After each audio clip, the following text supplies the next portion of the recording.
Peace and greetings. I am Mama Yumel, and I am the founding CEO of Mama Yumel Educational Consultancy. I am also the founding principal of Home Educators Institute, a nonprofit faith-based educational ministry where I cultivate parents as spiritual leaders, guides, and teachers of their children's educational and self-attainment. I am on a mission to develop identity centered curriculum, identity centered educational systems where our identity and who we are and why we are as Eumelanites are at the center of not only our learning and self education, but also our family development and our community uplift. And so today, what I want to share are these 9 questions that are super important for parents to be reflecting on, especially when we have to ask the question of, are we educating our children toward assimilation or liberation? Are we educating our children toward assimilation or liberation? This is a very important question because we are in particular times where it requires us to get in proper alignment within ourselves, where we become self sustaining, where we become self determining, where we become self defining. And in order for us to be able to ensure a quality longevity of our people, we have to be cultivating identity within our children. But because most of us as parents have been unfortunately colonially conditioned through perpetual participation in white colonial schooling, a lot of us need to re-educate ourselves. And so we have to re-educate ourselves in order to prepare for educating our children and ensuring that they attain who and why they are. So these particular questions are questions that emerged from my own journey after deciding to educate my children at home. Between motherhood and the decision to home educate my children, I quantumed my spiritual evolution. I quantumed my self growth. But it wasn't easy, right? Because, of course, with any evolution, there is dissolution, there is dissolving. And there's in that process where you have to stay the course, even in the face of uncertainty, even when things are not clear or they appear to be unknown. The truth of the matter is that we are I known. We are infinite knowing beings. So there's nothing that we don't know because we know everything, because we are everything. And so it's important that we begin to really reflect on these questions to make sure that we are preparing ourselves as parents for the mighty and divinely sacred ordained task of guiding our children in their educational and self attainment. So let's go ahead and discuss these 9 questions, and then we can move forward into and really, that's what I wanted to say, because some of y'all out here actually have the flyer that includes 8 questions, where the ninth question is not on there. And so I'm so glad that you're tuning in to get the ninth question. So I'm going to go through all the 8 questions that you have in the flyer for those who have the flyer. Um, but we are going to present that ninth question so that you can have a complete set. But overall, I hope that you all find these 9 questions useful and of value because this is necessary for where we're at in terms of the need for us to return home. And I mean that in every aspect of our life, as well as returning home in mind. Okay.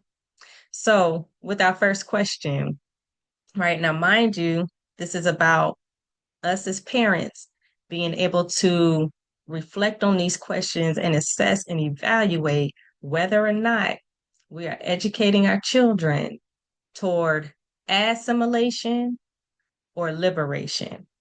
Okay. Number one, is my child being taught to know themselves ancestrally Or are they mainly being trained to perform for approval?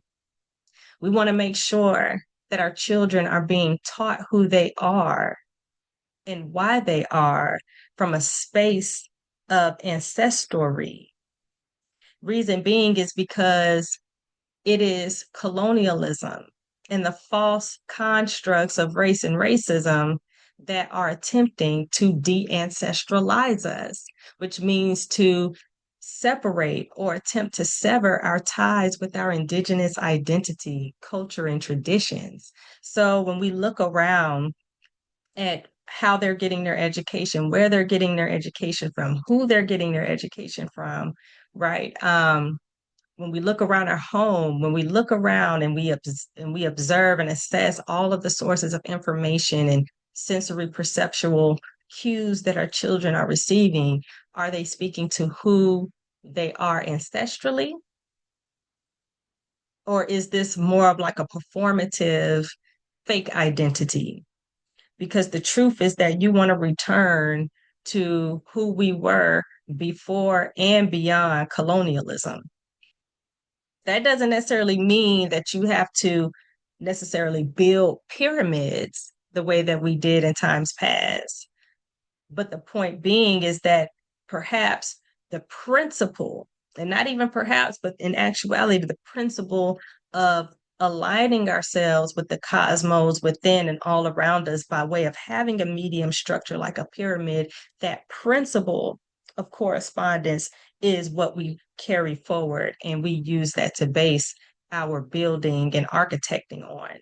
So my point being is that we need to be teaching our children who they are ancestrally, right? Who were they before colonialism? Because that is who they'll be after it, right? Number two, does my child learn the story of Black people as the foundation and center of global humanity, right? So we know that global humanity has a story, but the story begins with us. The story begins with us as Black, African, Indigenous, Aboriginal, Native, original people of this planet. And so when we speak about our story as a people, who do we begin with? And who is at the center? Whose perspective are we using?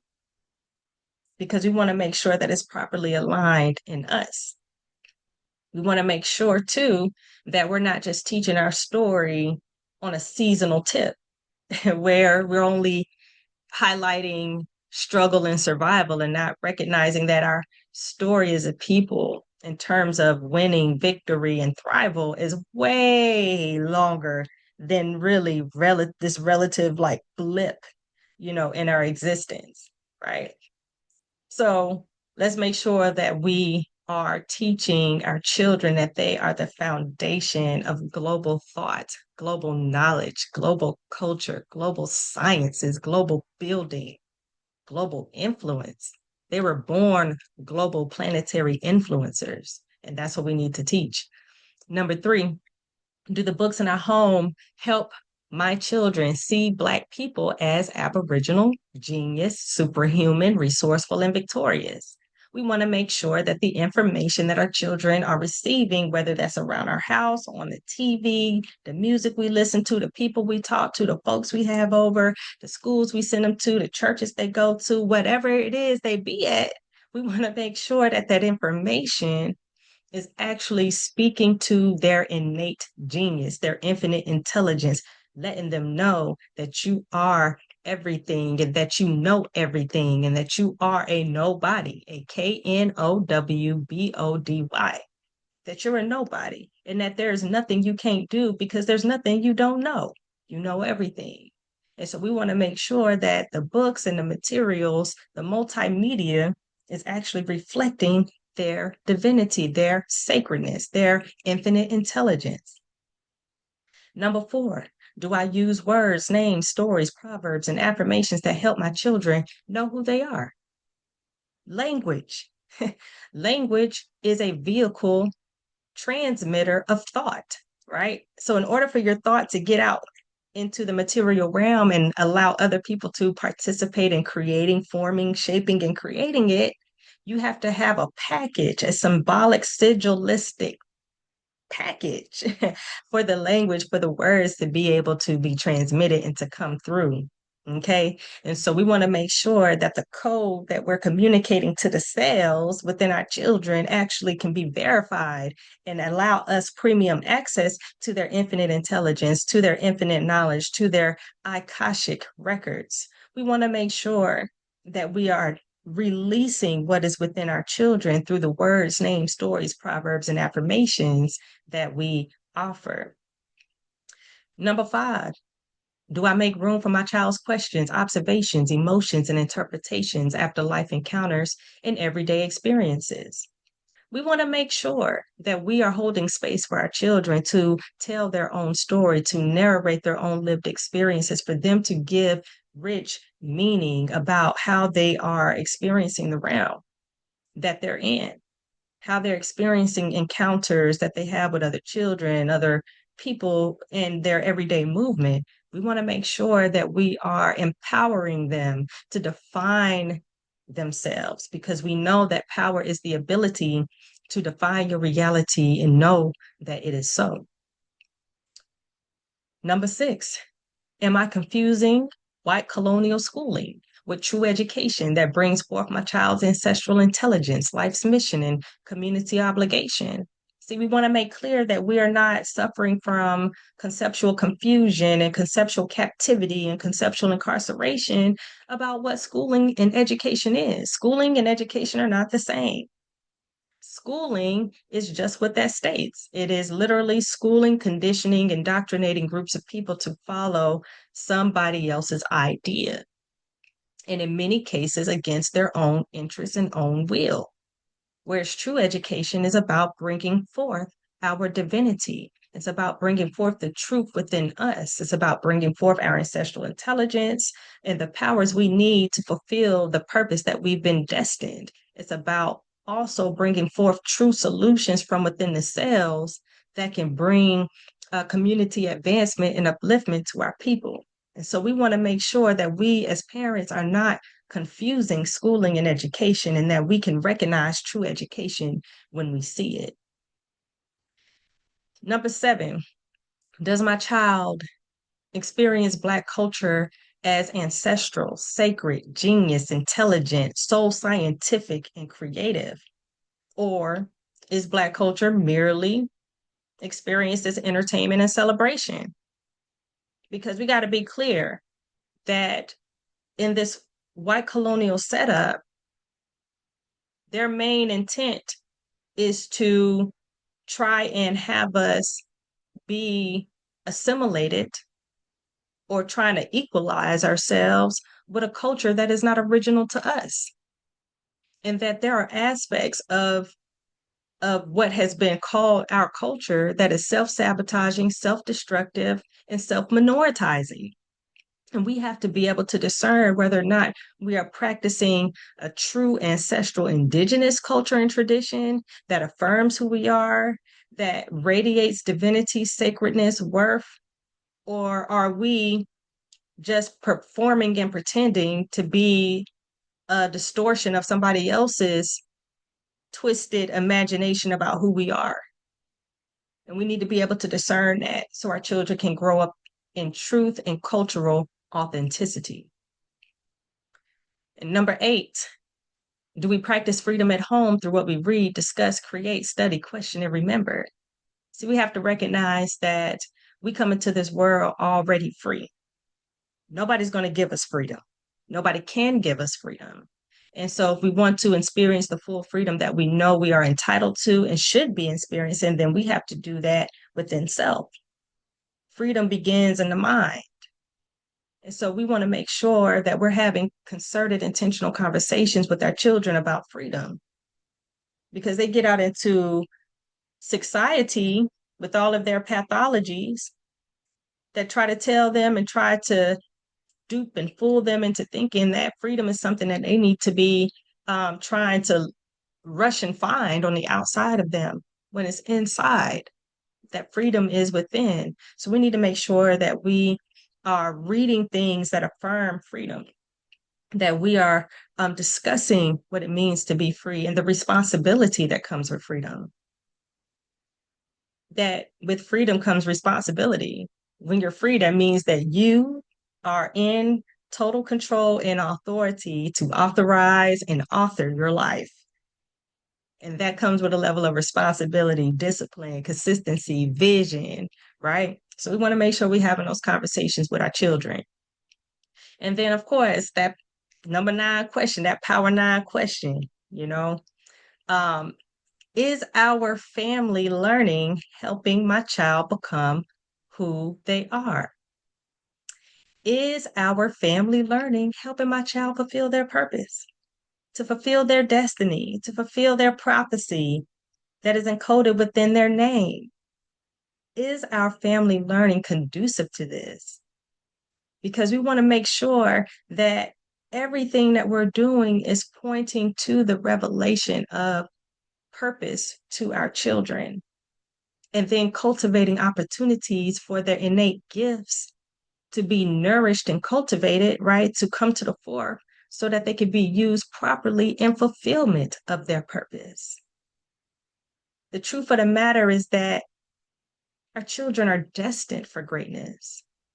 But as parents, we have been entrusted to be the stewards of our children as they move and matriculate in their greatness into fulfilling the fullness of their greatness.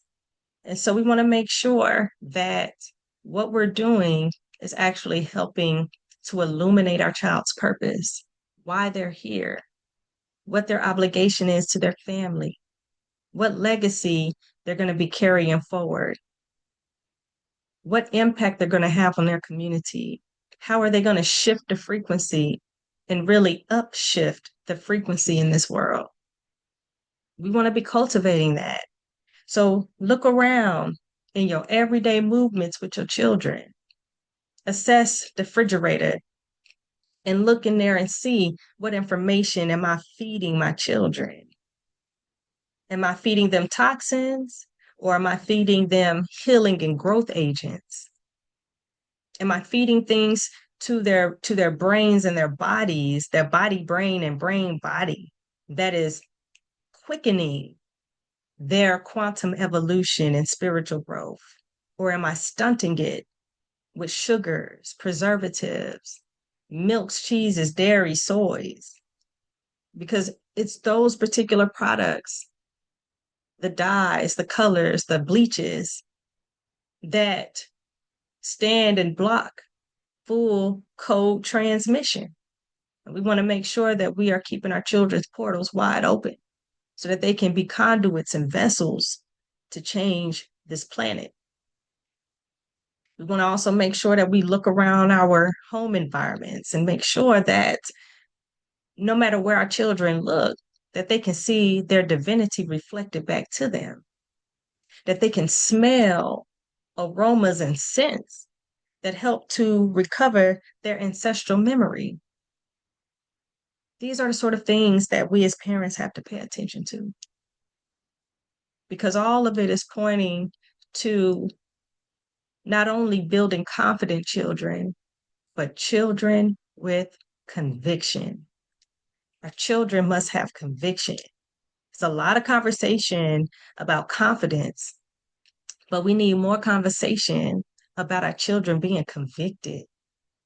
You can be confident, and that's great. It'll get you to the door of soul.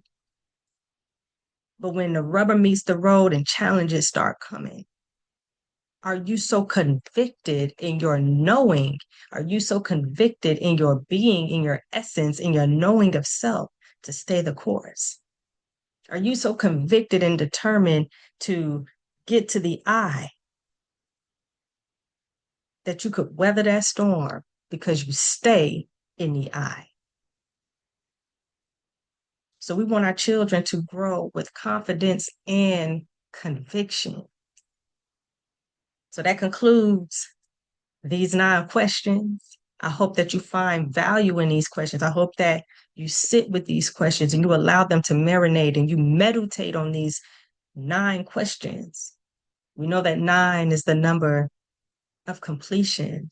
So let's bring our freedom, our liberation, our sovereignty, our determination.